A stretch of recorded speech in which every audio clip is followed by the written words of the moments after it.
ඔබ යනවා එංගලන්තයට පින්වතුනි. යන්නේ ලංකාවට ආපහු එන්න. මොනවා හරි ටිකක් අරගෙන.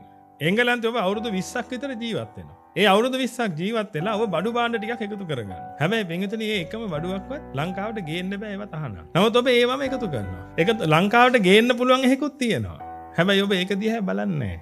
ඔබ අවුරුදු 20ක් තිස්සේ පින්වතුනි එකතු කරලා දැන් ලංකාවට එන්න හදනකොට රේගුවෙන්මක් කරනවාද? ඒ ඔක්කොම අරන් යන්න තහනම් කරනවා. මට කියන්න ඔබගේ අවුරුදු 20ක ජීවිත කාලේ ඔබ සාර්ථක මිනිහෙක්ද නැහැ. හැබැයි මේ අවුරුදු 20 කාලේ පින්වතුනි ඔබ මහ විශාල රස්සාවක් කළා. ඒ රස්සාවක් කළා හම්බ කළේ මොකද්ද?